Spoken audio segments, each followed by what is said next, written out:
All right. So I think it's one thing to watch videos about how to start your YouTube channel. Those videos tend to be very helpful, but I think it's to go a step further in that once you've started your channel and you have a good flow, you've acquainted yourself with kind of this process of being a content creator here on YouTube. It does help to go a step further and learn some tips and tricks kind of on how to plan your YouTube videos. A successful channel oftentimes is made up of successful videos. So my theory is if you can improve your content creation process, and particularly improve your video creation process, over time, you should be able to see growth in your channel. And I want you to walk away from this video having some new ways and strategies to go about creating your videos here on YouTube.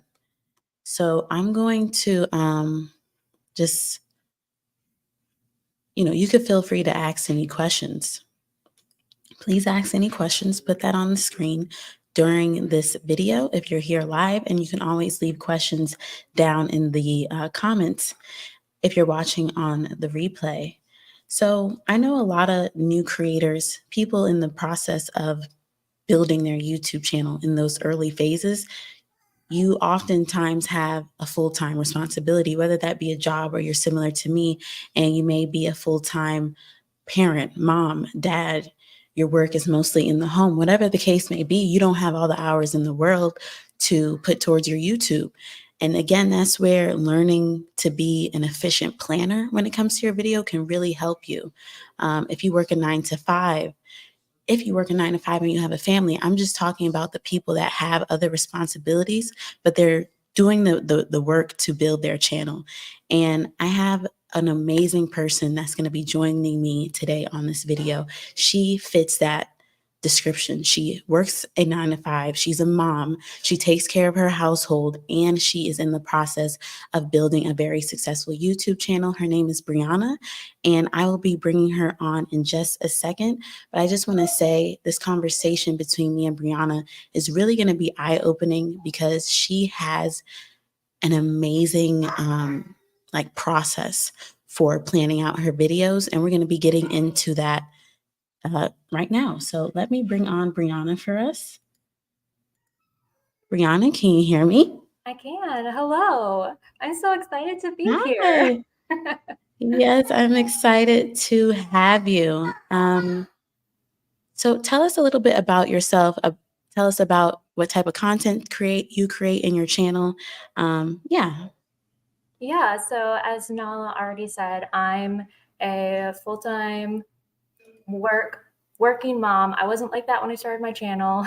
I was a full-time stay-at-home mom, and now I'm in the, full-time corporate world. And having moved from being full-time mom into full-time worker has really made me be very intentional about how I move forward with my YouTube strategy and making sure that I can be really intentional and eke out as much value in every single free moment that I have. Because before it was just like, oh, I can do it whenever I want. I have all this time in my day. I can rearrange my day. And then now it's not like that anymore. I have so many more responsibilities that I had to figure out a process to be like, how can I make this be the most successful it can be in the limited time that I have?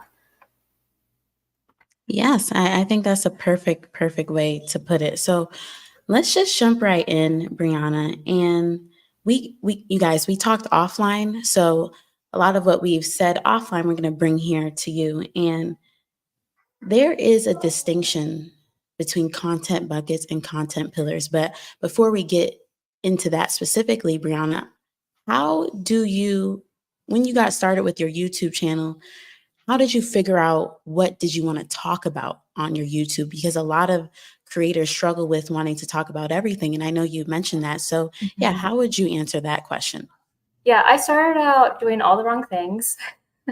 So I initially started my YouTube channel with the intent of it being a business and to generate leads for my business. And I was like, well, my channel specifically, my mission is to encourage aspiring and young moms to encourage their hearts and help them manage their home, specifically through their finances. Because I think we have this really poor perception in our society that you have to have a really high income, or you have to live paycheck to paycheck to be able to create a home that you love and value. And that's really not the case. And so I started out really just like, okay, well, what am I doing every month while I'm budgeting? So I started out doing budget with me videos, and I started to take off and experience growth. And I realized, I was like, I feel like a lot of the questions I was getting were not really the direction that I wanted to go. It was more just like, how are you guys making it work on such a little income? Because we've always had less than 100,000. We've never made more than that. And I was like, this is not the route I want to go. So how can I change that? So I basically stopped doing all of those, and I got bored, and I noticed that they weren't ever recurring. They would like max out after a certain point in time. And I was like, oh, it's killing me because I'm putting all this work into this video that's not really doing anything after a month. Mm-hmm. All of that off my channel, which was really depressing because it's like, oh, there went all my work, there went all my views, all my watch hours. And then I was like, well, I'll just talk about everything. And so it was like, Yes.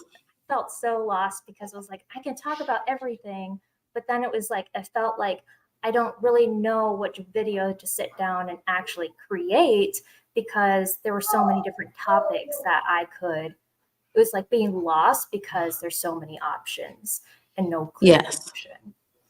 So Yeah. And I was just going to say go that ahead. the reality of most entrepreneurs starting like 2.5 businesses before they are successful, like that was my channel. Yes. Yeah. So with all that being said, I'm sure eventually you got around to creating your content pillars. Was that a light bulb moment for you? How did you narrow down knowing that you were in a space of like, ooh, I want to talk about everything, but I would love to hear, how did you get to your content pillars? Yeah, I really thought back to the fact that I was going back to work full time. I wasn't going to have as much time to create as many videos as I wanted. So I started to think of like, what would my channel look like if it was producing as many videos as I actually wanted to put out? What would my Mm, actual content be? When would my videos come out? What type of videos would they be? What subjects do I want to cover that I've just been like not covering because it's like, oh, well, I'll wait until I have a bigger audience before I talk about that topic. Whereas like, no, now's the time to talk about that topic because it brings you the audience that you want. yeah.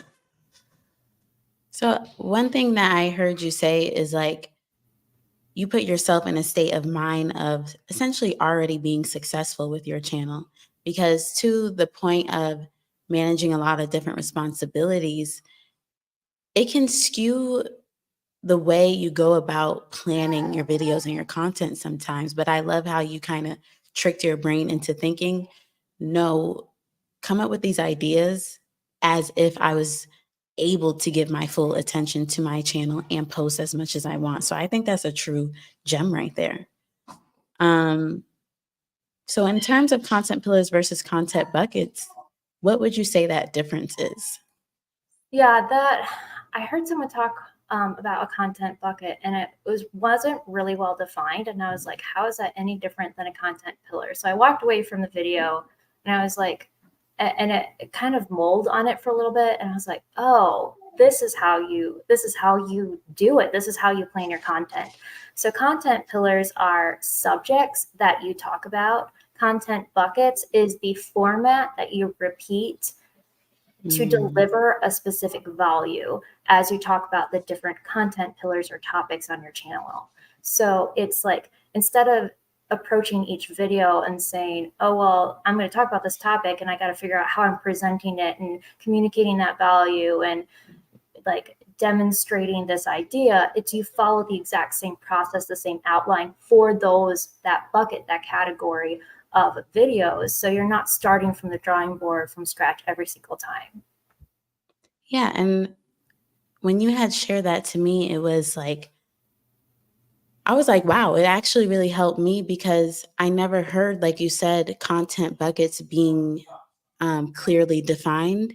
And having that kind of differentiation between how I want to deliver this message in this particular video based on the value I want to provide, that was really amazing for me. And I hope if you're watching, you feel the same way I do. So let's let's pause on the content pillars versus content buckets. We will come back to that. I think Brianna will have a little bit more of an example to show later on.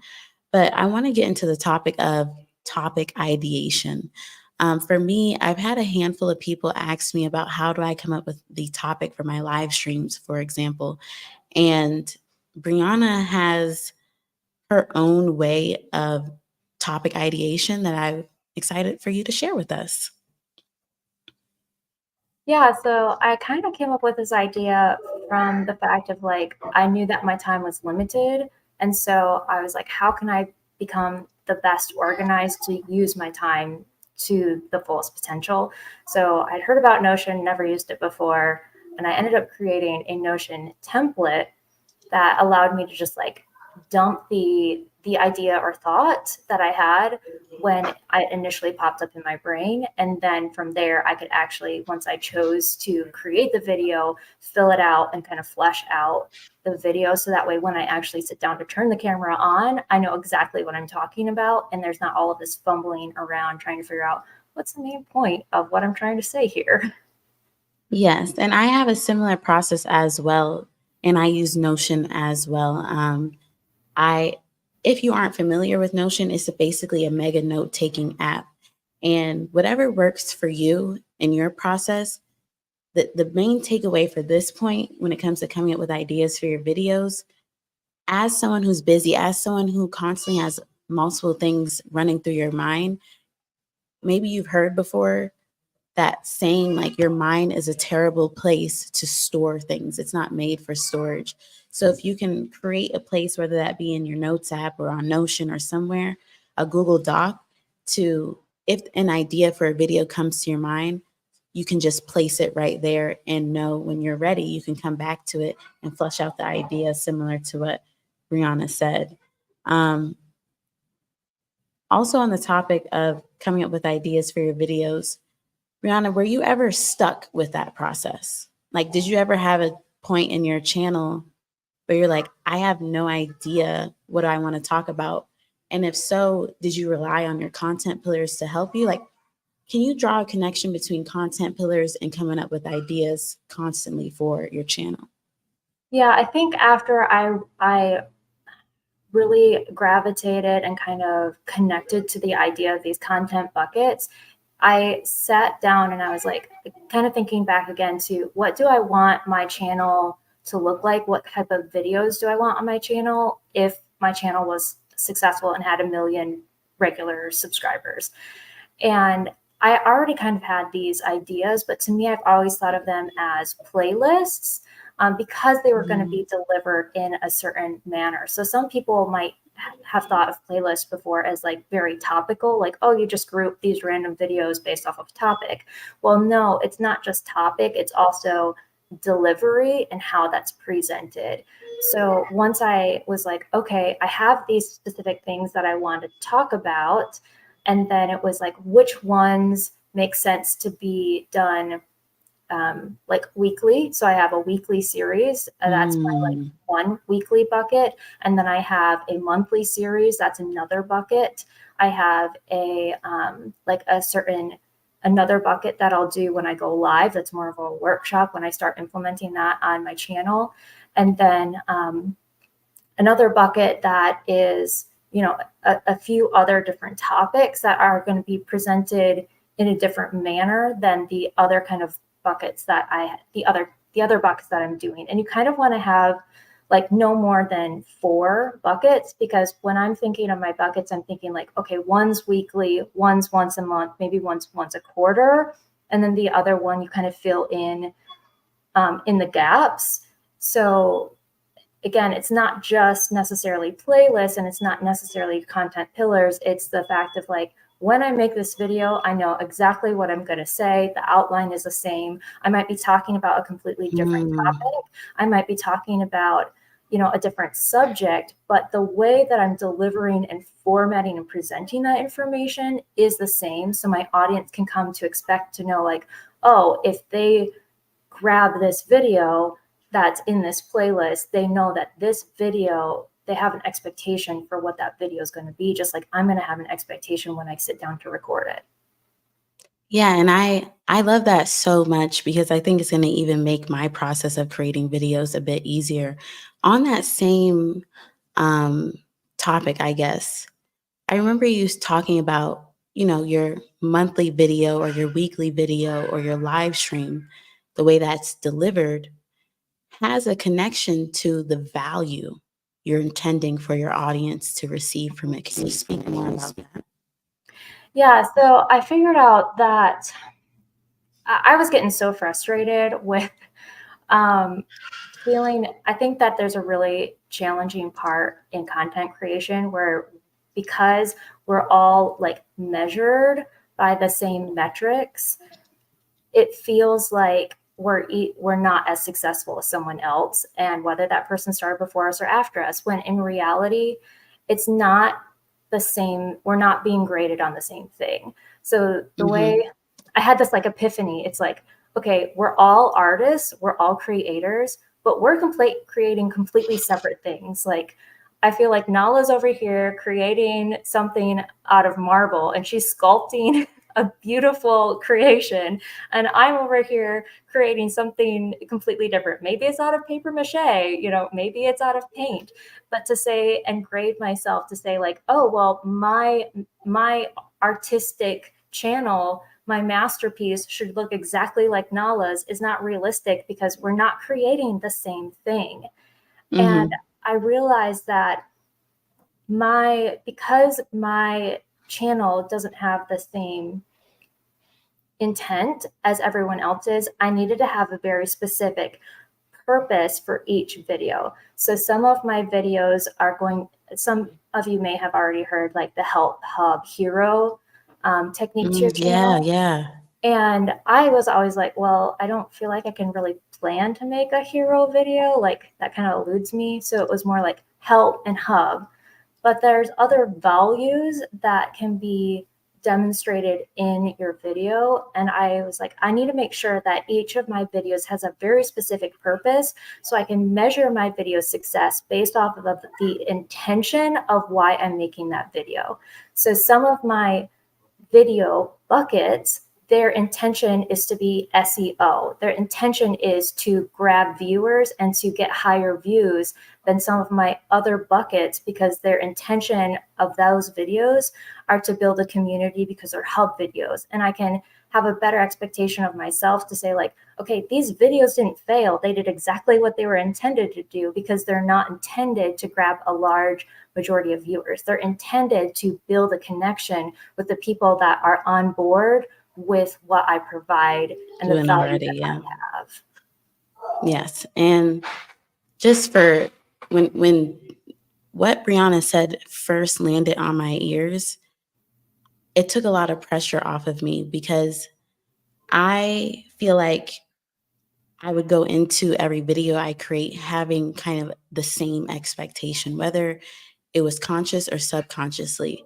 And I think Brianna mentioned this offline, like that little thing in your mind, you always want to go viral. Like when you create a video or when you get your even little taste of a video going viral, it's hard not to have the expectation that each video you create will do the same thing. But learning that if you're clear on the value you're trying to present to an audience in a specific video within the content buckets, so on and so forth, it does help you manage your expectations and be more clear and intentional on the outcome you're expecting from the video. So I think it's a great strategy to build your channel, having this variation. Like Brianna mentioned, the Help Hub Hero strategy, which is something that I've heard from other YouTube educator type of people.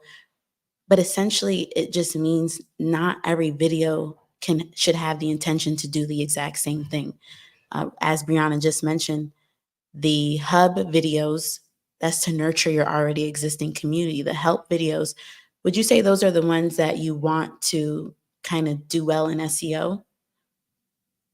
Or it can vary? Yeah, those are the ones where I'm specifically targeting SEO traffic, but that doesn't necessarily mean that I'm setting up my title to be searchable. Like, I still think that there's more, you're going to get more growth from the browse, because Yes.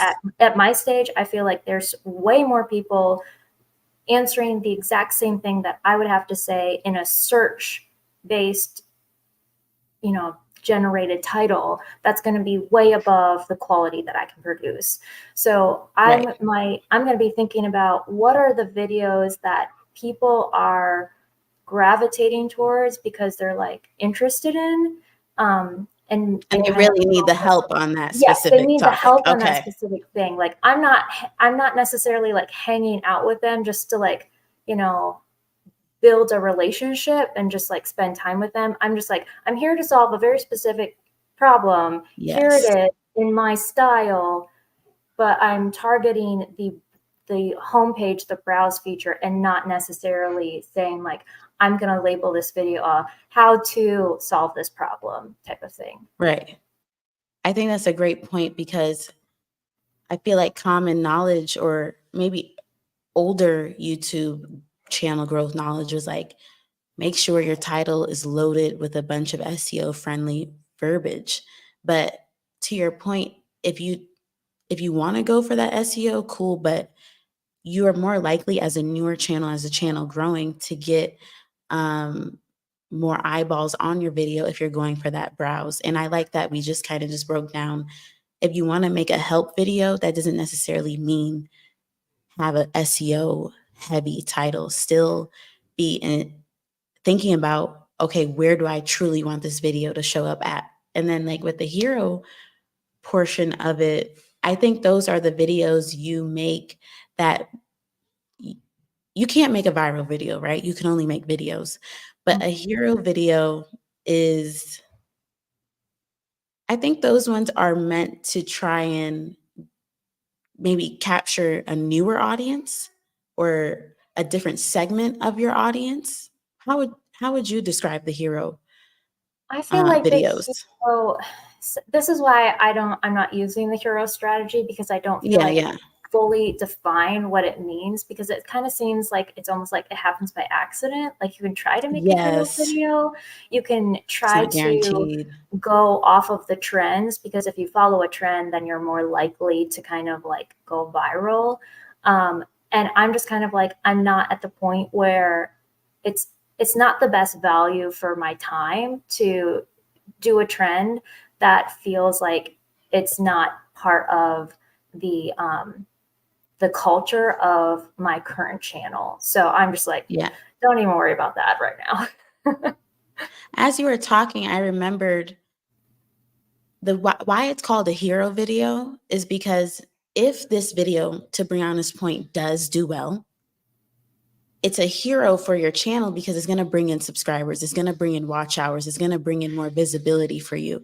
But it's just one of those kinds of videos you don't know if it will turn out to be a hero one. It sometimes happens by accident, but I think it is something that you can label if it does happen. Oh, this was a hero video for me. For example, on my channel, one of my first hero videos was my video about starting a YouTube channel. And I called it a workhorse kind of video because it did so much for me. I created it once and it brought so much subscribers, views, and so on, etc. So just kind of land the plane on the Help Hub hero strategy. Different videos do different things for your channel. Do not create every video with the same expectation. having the same expectation in mind that it'll do the same thing across the board. I probably didn't say that the best. How about you? You wrap it up for us, Brianna. So each video that you put out has a different intention for growing your channel. And it doesn't always matter about views or subscribers. Some intentions are simply to connect with your community, and that's okay. Yes. Perfect way to put that. So speaking of content intentions, I know that you came up with about 4 intentions for your channel. And I was wondering if you can shed some light on how you came up with those content intentions. We've had content buckets, content pillars. It's a lot, guys, but I hope you're able to follow along. But yes, what are your content intentions and how did you craft those for your channel? Yeah, so I think it's when you're trying to be a creator, you listen to so many different people that just kind of water it down in your brain, and then you spit it out and like, oh, this makes sense. Like whether or not I created it, I have no idea. But with my intentions, I have 4 specific things that I know, okay, this is what I want this video to do for me outside of all of the other things that we talked about. So for me, one of them is community engagement. So if I'm creating a hub video, most likely the intention is to build a community engagement. I want people to comment. I want people to talk to each other. I want there to be a lot of interaction on that video in the comments. Doesn't matter about the views, doesn't matter about the subs. I want people to start talking to me. The other one is search traffic. So that one is to pull in people that I have not yet quite reached, because it is something that people are searching for. Again, not necessarily in the title or how it's phrased, but just by showing up in the browse feature, because it's a helpful video that they're like, oh yes, I'm looking for this helpful information.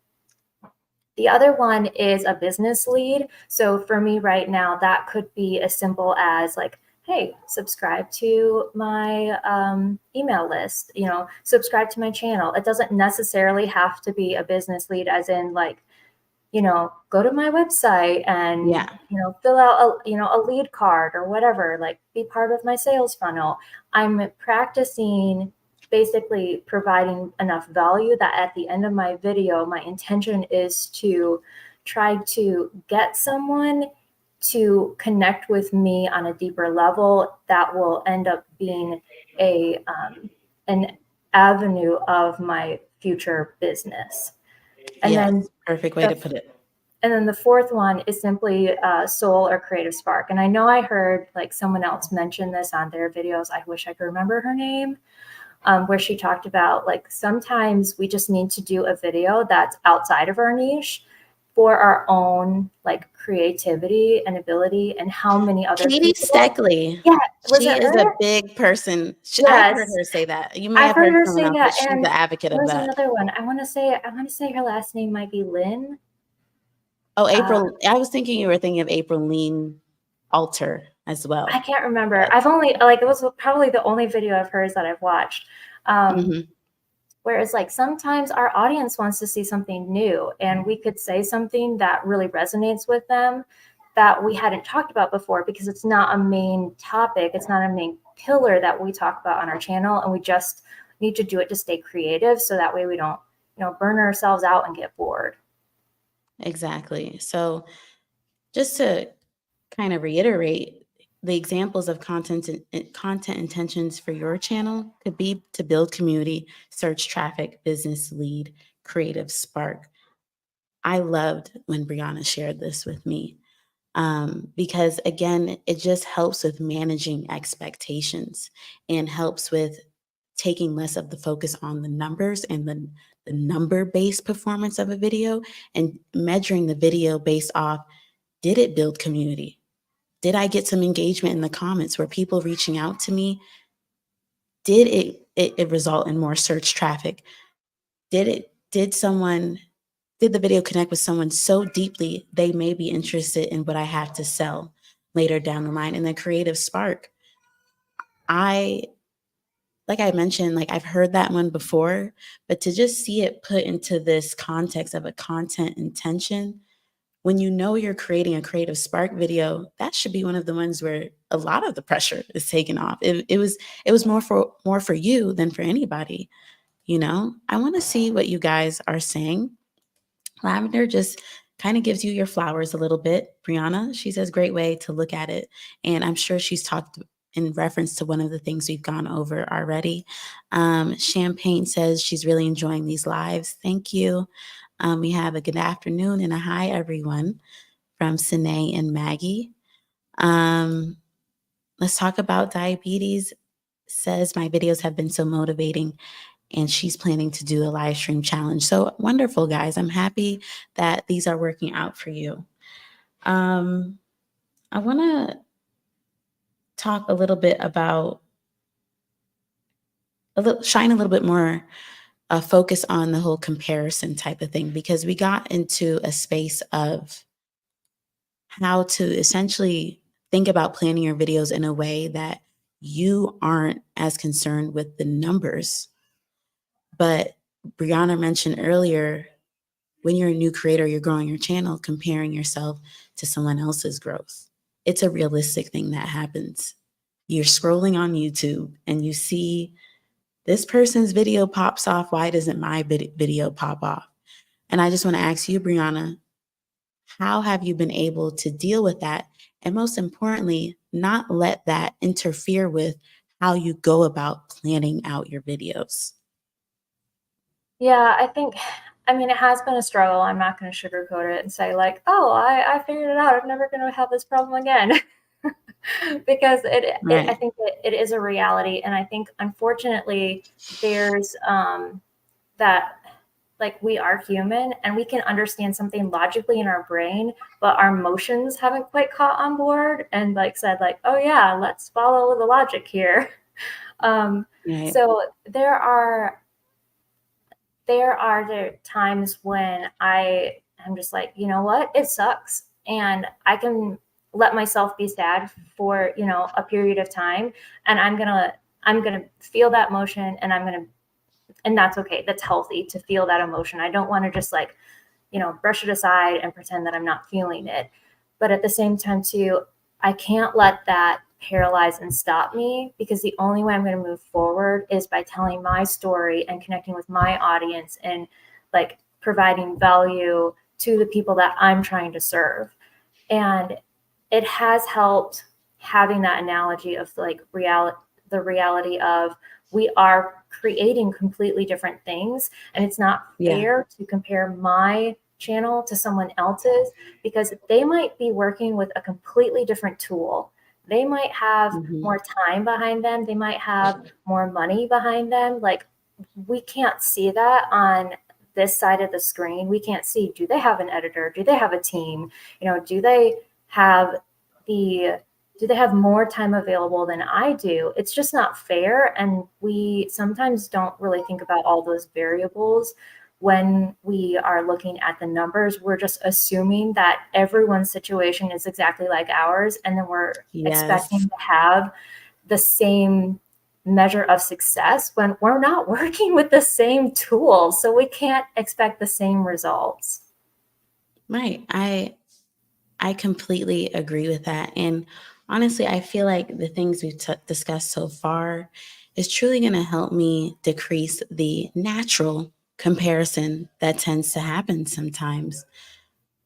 I feel like having the whole content intentions thing and everything like that, I don't need to, and I might be repeating myself, but compare my performance to anybody else's, or even view it as an apples to apples type of thing.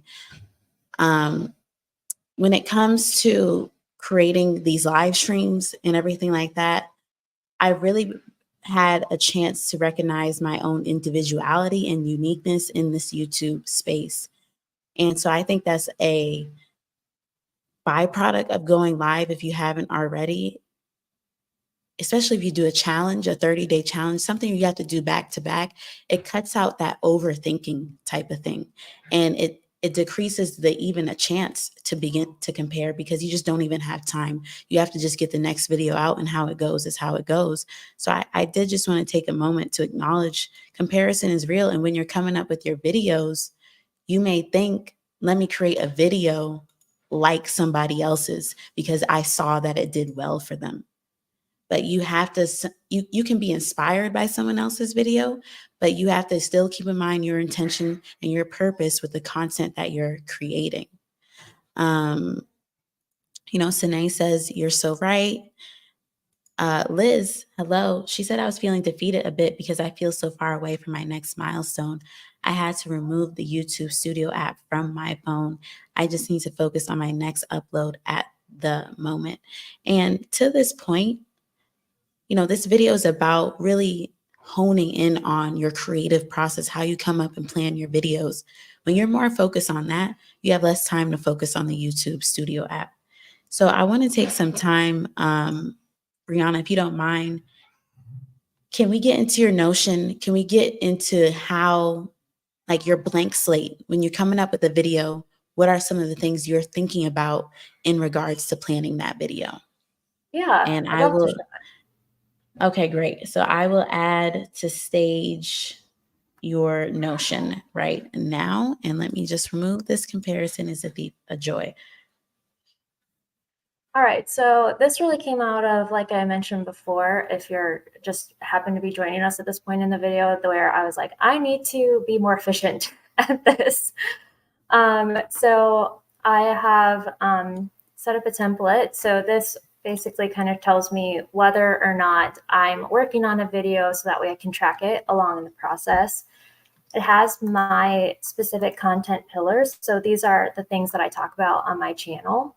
And then identifying how often that particular type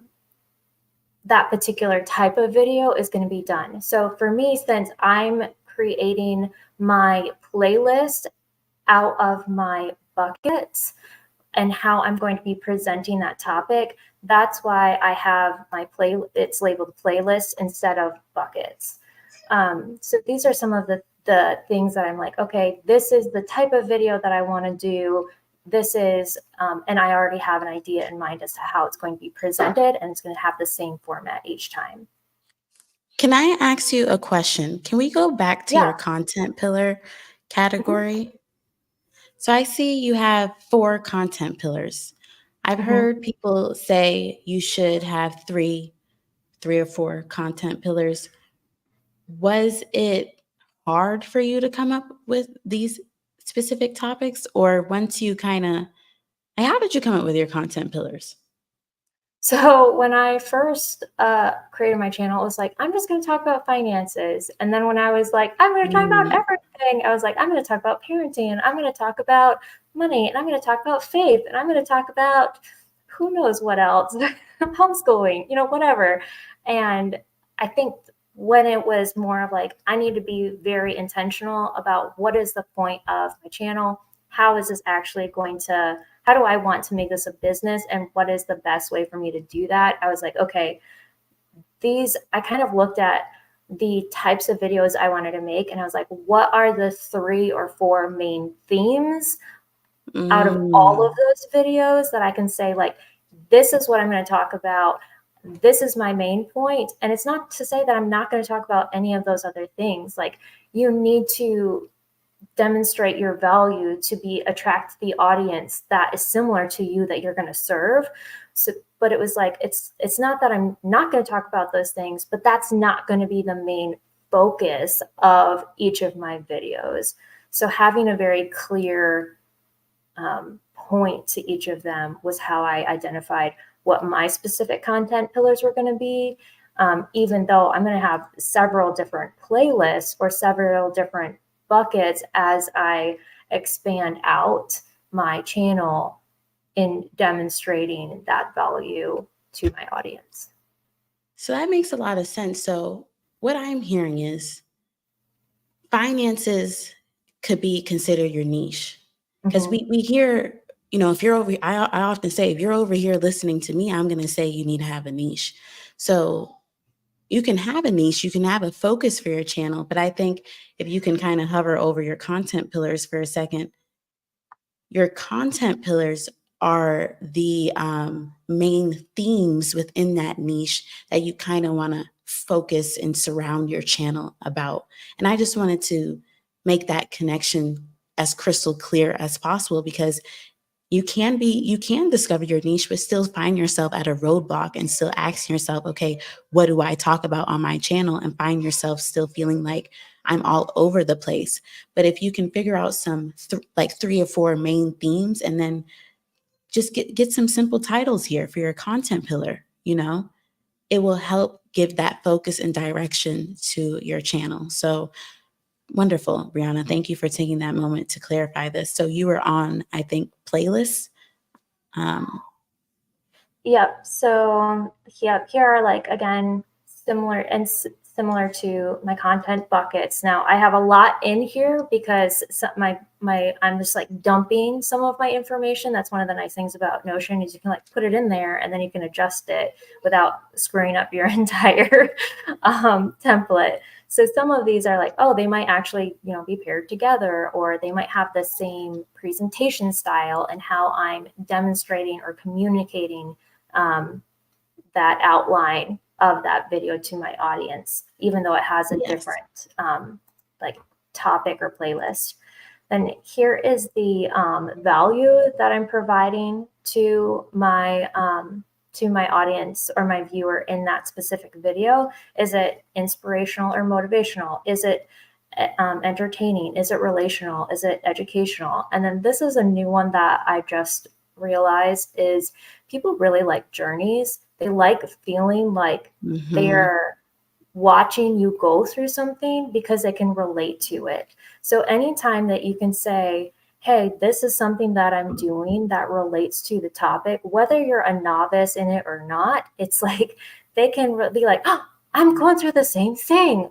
Then when you share it as a journey, even if you don't know when the end date is, like that was one of the things that attracted me to Nala's channel. I was like, oh, she's a mom trying to build a YouTube channel. She's on the same journey I am. It instantly attracts and makes a connection, which is relational, but you're kind of already saying like, hey, there is going to be an endpoint to this focus that I'm on during this certain period of time. Yes, I want to take a moment. If you're watching this right now, you should jot down this intention aspect, because it's really a gem. I don't think anybody on YouTube has broken it down in this way. And to the point of the journey intention, that's something I'm doing here constantly with you guys, is being transparent about my YouTube journey, because sharing that part of my life coincides with the niche that I'm in or the topic surrounding my channel. I create content for content creators and entrepreneurs, people who want to build a business using the online world. So why wouldn't I share this journey with you? And to Brianna's point about it builds connection, you have to let people in. I used to be someone who was like, I only want to show the finished product online. I don't want to share where I'm fumbling at. I don't want to share my mistakes. I want to come to everybody like, yes, I have this successful business. I have this, I have that. It's already done, perfect and packaged. Here you go. But when you think in that way, you're missing out on a major opportunity for you to essentially hold hands with someone at the very same point in time as you. Like Brianna said, again, you were able to connect deeply on the fact that we're both moms building a YouTube channel. She wouldn't have known that about me if I wasn't transparent about that being the journey I'm on. So when you think about your niche, how can you bring someone on the journey? Another way to put it, some people call it BTS, behind the scenes content. How can you let people in so that you're not just waiting till that highlight reel moment to share in your videos, in your content? Because people love it, but that's not where real deep connection is often built. And then everything else even though you're not an entertainment channel, you may have the intention to, you can still have that type of intention behind your video. So I just really love this intention category when it comes to your video planning process, beyond Brianna. But yes, let's please continue. So then just kind of like simple stuff like post deadline, publication date, video delivery. So this is something that I think about as far as like, you know, you have your vlogs, you have your lives, you have the presentation, you know, etc. But something that isn't really well presented in here that I do want to point out is that your channel has a very specific vibe, and you need to be very careful on and clear with yourself on what you want that vibe to be. Because I found for me that I'm like, okay, I want my vibe to feel like I'm just turning on a camera and talking, like video chatting with my friend. And because of all of, you know, like retention editing and do this to keep your viewers and do this to capture people's attention, is that I found myself kind of going like, oh, well, I need to use retention editing. I found myself the other weekend like starting to actually create a retention editing intro. And I was like, wait, that's not the vibe. That is not what my channel is about. Like, we need to train ourselves as much as our audience to help our audience know what to expect when they come to our channel, because there are people that like watching slower videos, longer videos. There are like people that don't want all the flashy, crazy things in their face. So when we're trying to improve, we need to be very, very careful about what type of delivery we are packaging our content in to present that to our audience. Because if we start creating videos that we don't really want to do and is not sustainable for us to make, then we're going to burn out. And then we're going to have an audience that has an expectation of a really high, fast-paced video that we don't really want to keep producing. Yeah, and I just want to point out live, presentation, podcast, chat, vlog, interview, reaction, workshop. Those are video formats. So you can look at it as a video delivery, because for a particular format, you're going to deliver content in a different way. For example, for a vlog, vlogs tend to be more laid back. So your delivery will be more laid back. You're not going to do a vlog delivering your message in the same way you would in a sit down video. So we brought up the point earlier, when you when you sit down and create your videos, if you have this level of clarity, it's a live, so I know how I'm going to deliver my message. It's a workshop, so I know how to prepare this video. It just makes it easier for you to do what you need to do when it comes to creating the video, essentially.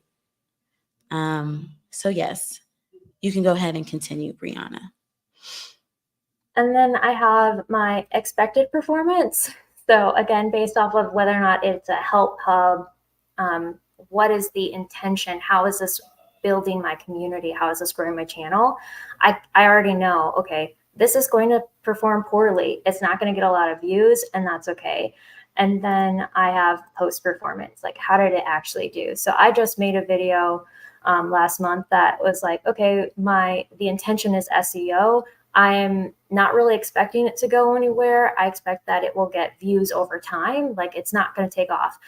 And then it'll maybe perform okay. And it was like, I think it's one of my highest viewed videos right now on my channel. Like, it just blew up. So this just helped me kind of realize like, oh, this did better than I thought. And I need to make sure that I provide this type of video more often than I was expecting. And I wanted to make sure that that video was already in my content bucket. I already have a format for that video. I know that I'm going to make this type of video. So that way I'm not making a video, it unintentionally does well, and then I feel pressure to keep making it if it's not really the video that I want to keep doing. Right. And that makes a lot of sense. So the next kind of phase, babe, if she's hungry, I don't mind feeding her. The next phase that we're going to get into in terms of this inspiration for planning your videos, you figured all these things out that we just went over. Now it's time to do the planning process. Do you go to a coffee shop and plan?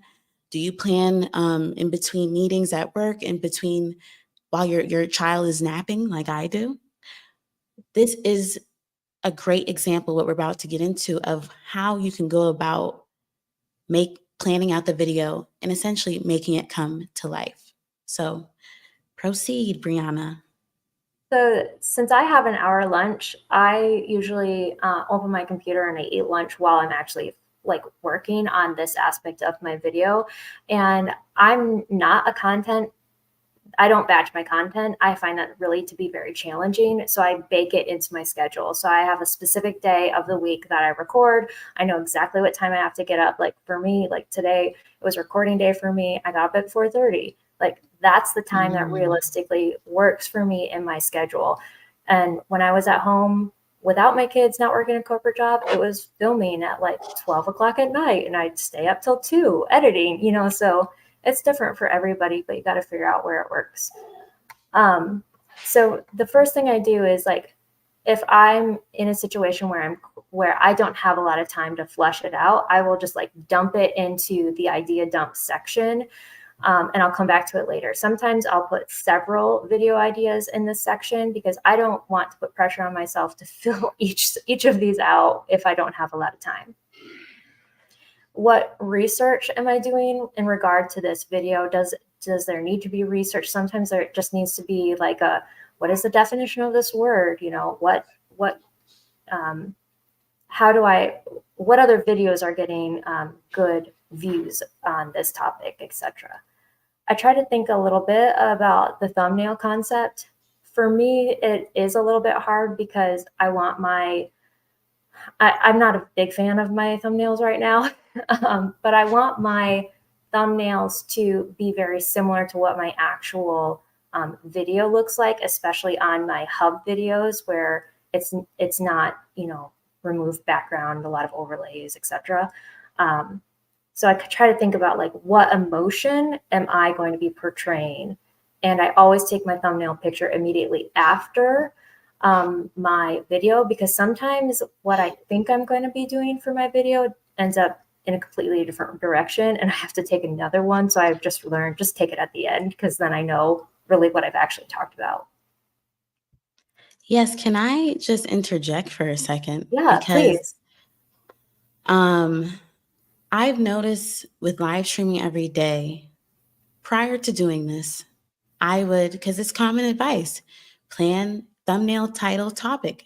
Have those three things figured out to a T, no pun intended, before you record your video. And I followed that advice. But to Brianna's point, what actually ended up going down in the video, I could have already made the thumbnail and already put a facial expression or something, and that doesn't even necessarily completely capture the vibe of the video. So I found taking a picture right after I film, it's more authentic in a sense, and it more captures the true emotion of the video if you're able to do it immediately after. So that was a trial and error type of thing. I probably would have continued with the process of I need to have my thumbnail done first. And sometimes that works, sometimes that's cool, but it is situational and you have to decide for yourself. But if you really want to, especially with your face, get that emotion out, 9 times out of 10, it's going to be great to take the picture afterwards. So I just wanted to second that point that you made. So what else do you got for us? So I try to think of a couple of different titles because as I'm going through it, I don't always like it by the time I come to post. So I have some ideas already identified here. It also helps me really make sure, like, okay, if I know what my title is, I can more clearly demonstrate and align my topic, what I'm actually discussing, towards that title. Now we're getting into the actual portion of creating your video in the studio with all of the extra fluff. And I found that it was really hard for me to, after I've created this very beautiful video and spent all this time and effort editing, that I would get down there and I'd just be like, I have no idea what to say. I don't even know the keywords. How many keywords did I say? Did I even say the keywords I wanted to grab? I don't even know. So if I identify what they are first, and think about some possible tags, then I can make sure that I'm integrating that language into my video. So YouTube has a better idea of knowing what my video is about without all the effort that I have to do. I can identify, should that keyword be in the title? And then how can I set up my description to actually convey what it is that I'm trying to say? And sometimes I will write my video description before I even record, because it helps me flesh out the concept of what I'm trying to say. And whether that actually ends up in my actual video description, or if I just kind of take the hook of the very beginning of my video and I just put that in the video description, kind of depends on how the video actually ended up coming out. But it just gives me clarity on knowing that I don't have to feel like I have to read from a script, because that's not the vibe I want to give in my videos. So I don't want to have that as a tool when I sit down to record my videos. And I did want to add to this point that I think still across the board, a lot of the YouTube gurus still say that your video description and your keyword and tags are important, but they're not as important as your title and your thumbnail. So it's good to think about and it's good to have, but I'm just saying I used to stress over my video description. I would try and write an entire essay, it felt like, in my video description. And that wasn't a good use of my time. We've talked about throughout this video, a lot of us are pressed for time. And when it comes to planning out your videos, you want to know where to spend your time at, most of your time at, to be the most effective. And I would say the keywords in the video description should be less of your effort and energy compared to your thumbnail and your title.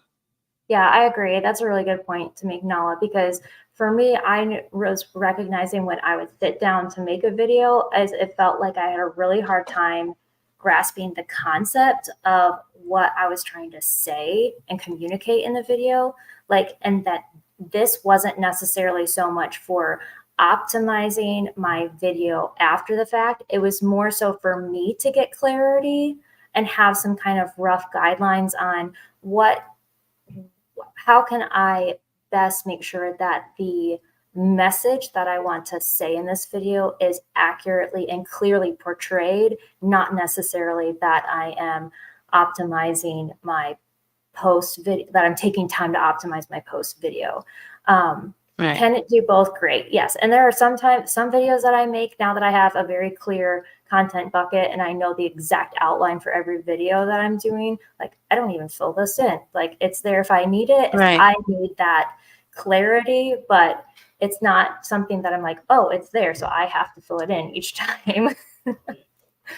Yeah, right. And me too. I have a similar planning process in my Notion as well, but I think it's just good to start here. Will you have to fill this all out on every video? No, but like I said earlier, your brain is on a place to store things. And when you just have, this is called a template. If you didn't know, Brianna is sharing with us a like kind of your video creation template. When you have that written down somewhere, you no longer have to be like, okay, did I come up with a description? Did I make up the keywords? Did I do this? Did I do that? It's there for you and you can fill it out as you need. But oftentimes, like I think me and Brianna both have found, I've gotten so used to creating a video that I don't need to put this in, but it was very helpful for me in the beginning to build that muscle. Templates and having a process system, however you want to call this, a process, all of that is for the sake of building your content creation muscle. We want this type of stuff to be second nature to us.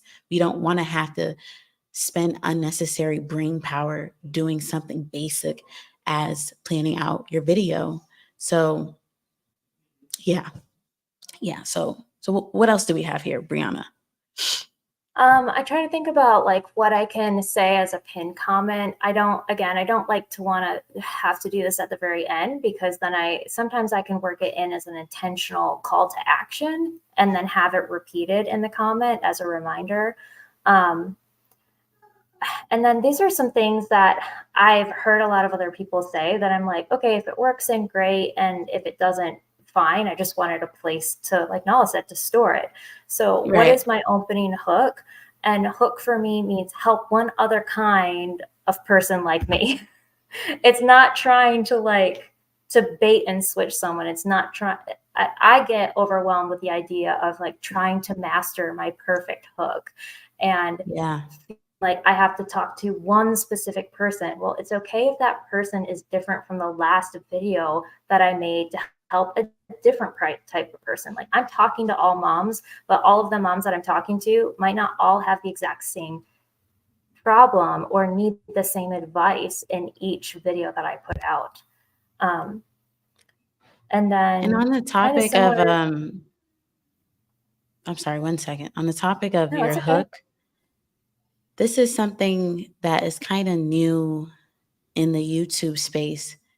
Like Brianna said, it's not about mastering like a perfect type of hook anymore. Nate Black is a popular YouTube educator on here, and he put it the best. But he kind of said, like, we don't do hooks anymore. You simply have an intro or beginning of your video. And I think he put it that way to kind of start to break down in people's mind. You're not trying to like beg and plead and bait someone to get to watch your video anymore. Like there's no need to do that. You just need to have a clear, as these bullet points are here, the beginning, the intro of your video can answer questions such as, what is the problem I'm trying to solve? Who is this video for? What emotion do I want the person watching to have around this problem? If you keep those things in mind when creating the beginning, the intro of your video, it will feel less, the word salesy comes to mind, but just that like, oh, please stay, don't go. I'm going to be doing this. I'm going to be doing that. And oftentimes that's where you lose somebody because you don't jump right into the content.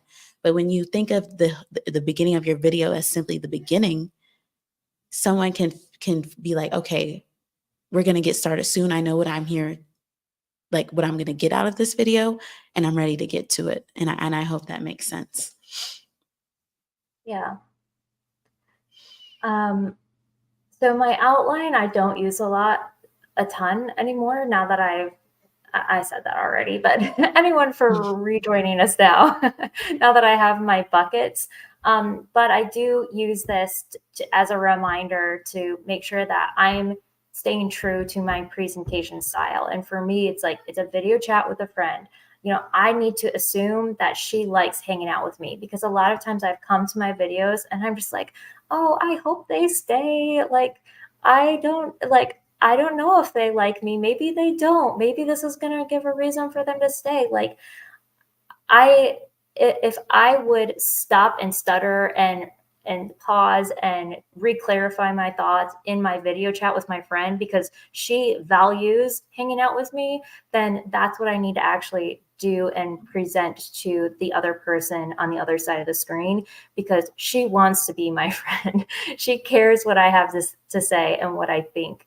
And I need to train her just as much as I need to train myself to say, like, it's okay if I do that. I had a video a few weeks that I was editing, and I literally got to the end of my video.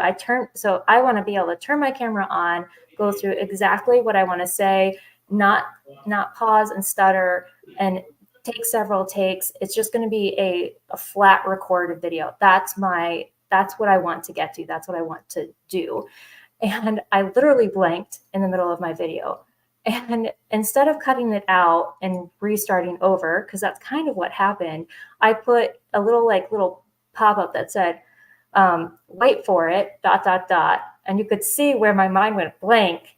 And then I put a screen overlay that said, let's try that again. And I basically restarted over. So it's showing my personality to the other mom that's watching my audience that she can be like, oh, that was kind of funny. She left that in there. I can relate to that, like having a mom moment where you can't think of what you're going to say. That's Yes. going to attract the person that I want, that's going to be like, hey, I like hanging out with her because she's real and relatable and authentic. Yeah, and I think Derek had said something similar. He observed that in a video that had done really well on YouTube, and he was like, "Why did it?" another person left those relatable moments in the video. Going live, I can edit afterwards, but like when it's live, there's no editing. And I've made mistakes and everything like that. But I know when I go to film regular videos, I can flow more freely because I'm not as concerned with everything coming out right. And, just to reinforce what Brianna is saying, when you're coming up with your outline and everything like that, it's okay to, if things go off script or whatever the case may be, just leave those real moments in your videos. I do want to, can we just see where does this end? So I see you have a personal story I can use to demonstrate, outro, call to action, B-roll needed. What did you learn? What is my 1% improvement? So you kind of have like a reflection. That's where your kind of planning process ends. Yeah, and this is not a planning process. This is actually was inspired by, is it Derek? Is that his name? Yeah. Mm-hmm. Yeah. Where he had those like affirmations, and this is just like helps to make sure that I'm going in the direction I want to go, and I'm not getting stuck in that comparison trap. Okay, the last part that you have. Yeah, this part. Okay. What did I learn? Yes, focusing on your 1% improvement and focus. So if you could just scroll back up to the top, I think that this is a very thorough, the very top of your Yeah. template. I think this is a very thorough way to go about planning your video. And as it says on the screen, it's simply inspiration. But I hope Brianna walking through in a very detailed manner all the things that she considers when planning a video, it ultimately makes for, I think saying like makes for a good video can be relative, but it just makes for a content creator becoming a better content creator when you are really tuned into your video planning process. We have a few more minutes. I do want to answer one question and then talk about our final topic of the night. Mira from Let's Talk Diabetes with Mira Bicono, hopefully I'm saying your name right. She wants to ask you, Brianna, she has a diabetes educational content channel. And do you have general advice for how someone like her can come up with her content pillars? Yeah. Yeah, that's I can't give you advice specific to your niche because I'm not in your niche. But what I would say is I think that there are some questions that you could reflect on yourself, and that would be what topics about the diabetes educational content that you want to deliver are main focus points for the person, like main value points for the person that you're trying to serve. So, what is the big thing that they are struggling with? So maybe I can kind of expound a little bit on how I would help a mom with their finances, because maybe you can kind of relate to that. It's like I'm thinking about from her perspective is like the things that I struggled with, which was how much does X, Y, or Z cost, and how can I work it in my budget or make it more affordable for my family? So that would be like one content pillar is how can I, talking about the finances related to that, how to bring that aspect into their lifestyle. Another pillar might be, how do I manage this specific aspect of my finances in my home? Like, how do I manage diabetes as, as a person struggling with it? And then you might also want to think about what specific questions do they have that are very specific to an individual. Like for me, I have a topic series that's like dealing with one person and one unique situation that they specifically have. Like I'm paying over $1,000 a month for the two of us, and we have a really specific diet. How do I actually handle that situation? So I think that if you can think about your specific viewer and the thing that they might be struggling with, and how can you create the main topics of how you can provide value for them will help you focus down and narrow into like 3 or 4 main categories to how you can help them, and then broaden out from there as you put out more videos. I think we lost your sound, Nala.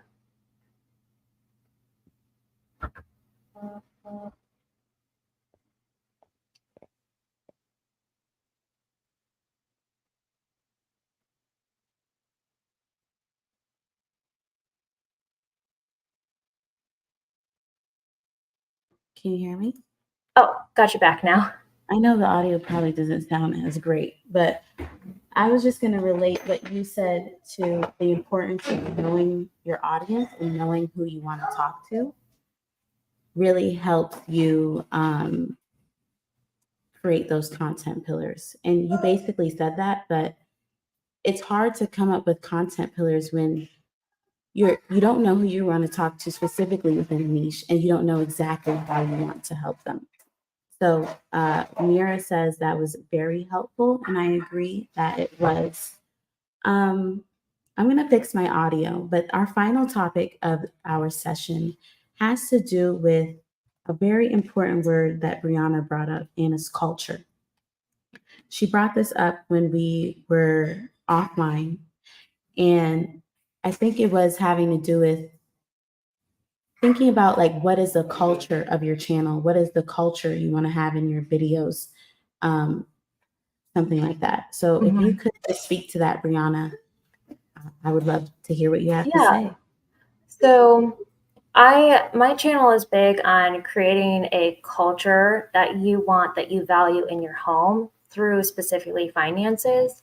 And when I was thinking kind of like, oh, that's the purpose of my channel, but how does that actually tie into the videos and the culture of my videos that I'm creating? Like if you think about different creators in YouTube that you watch, you'll notice that they all have a very different style. They all have a very different vibe in when you go to their channel. It's like, oh, this is their personality, or this is, like how they edit their video. Like all of that essentially is creating the culture of their channel and the essence of how you feel and relate to them when you come to their channel. Like that's going to be an attractor or a detractor, to other people based off of who relates to them. And you want to have a very clear culture of what your channel is so you can attract the correct audience that is going to connect with who you are because of the essence and the vibe that you're putting out in your videos. Yeah, I think that is such a great point to think about in terms of like if you know the culture of your channel, I just think it will help you in your process of planning out your videos. One way that I put it was I asked myself, what does my online oasis look like? My online oasis. I think that's very similar to what is the culture of your channel, because when you think of an oasis, it's like a getaway, somewhere you go to retreat. And when you're scrolling on YouTube, there's a whole bunch of different creators. You pick on a creator's video because when you retreat to them and their channel, you know what you are going to expect. So if you think about your channel as an oasis, when someone comes to retreat with you, what will they find there? What are the energy, the vibe, the essence that they'll get to kind of soak in while they're in this oasis with you? And it's more of that big picture type of thinking, because I think we've talked a lot about like planning out your videos. Of course we've talked about that. That's the topic of the video. But I guess I wanted to just pull us out to more of a bird's eye view and think about your channel overall. Like another way to put it is like your world, your online world. Your channel is a piece of your little piece of the internet. So if you think about, I have so many analogies for it, but I also would think about it if my channel was a physical location and it was like a storefront. Like people can walk past like you walk past a grocery store or something like that, or a clothing store. They have all these visuals to see if you're attracted to that. And if will you come in and shop with them? If you think of your channel as a physical location, what are those things that, kind of to what you said, Brianna, like would attract a person or make someone want to be there with you? Does that make sense to you, Brianna? Yeah, Because I I get don't know. it, but I Okay, okay, also okay. kind of understand the concept. So hopefully, let us know in the chat if you got it or if we need to re-clarify. Yeah, okay. I hope that was clear in some sense or shape of the form. Do you have any final words on this topic that you would want to share, Brianna? Just the topic in general of what we covered today. Yeah, I think for a lot of us, especially as new creators starting out, it can feel like so much pressure from so many other people to have this all figured out all at once as soon as you start. And like I started YouTube back in 2022, and I'm just now getting to the place where I finally feel like I have clarity and direction because I've tried so many different things. And now I feel like, oh, yes, this resonates with who I am. And this is how I'm going to move forward. And it's so fulfilling feeling that because it's like, yes, I'm finally where I'm supposed to be and I have clear direction. But also for people that are in that stage where you have clear direction, it can sometimes be so frustrating because you're just like, I want it now, but I don't have the time and the resources available to get there. And I just want to encourage you that we will get there if we don't quit. And I don't think any of us started out in this planning to be quitters, and YouTube is not a quitting game. YouTube is for people that are resilient because it is hard, and you do it with no one watching, you do it with no one cheering you on, and no one validating your success, and those For are the so long. people that make it. Yes. Yeah, that was beautifully put. And I think one of the main things that I would like you to walk away from this video with, not speaking to you, Brianna, but anyone else watching, like what she said about clarity. This video was intended to help someone experience more clarity with where they are going with their channel, because Brianna has shared she's been there before where it's like, I don't know what I want to talk about. I want to talk about everything. I've been there before where it's like, I don't know where I'm going with this. And it's not a fun place to be in. But when you can just, as I open up this video with, a successful channel is made up of successful videos. And the more you can improve your skill set around creating successful videos, and as we discussed, success is relative. Success can mean different things. It's not always about the numbers. It could just mean the video performed how you intended. So seek clarity. And I just hope that this video can do that for you, provide that clarity. Lavender says, YouTube is not for the weak. Sounds mean, but it is true. Myra says, YouTube has taught me what patience is all about. Yes. Qua, that's a beautiful name. So true. So thank you so much, Brianna, for all the knowledge that you have shared with us. I will leave her YouTube channel down below. You can support her on her journey, especially if her content resonates with you. And I hope you have a wonderful night. Thank you. Thank you so much, Brianna. Thank you for having me, Nala. Yes. Bye-bye. And thank you all who are watching, whether that be live or on the replay. I truly, truly hope that this was helpful, and I will see you in my next video. Bye-bye.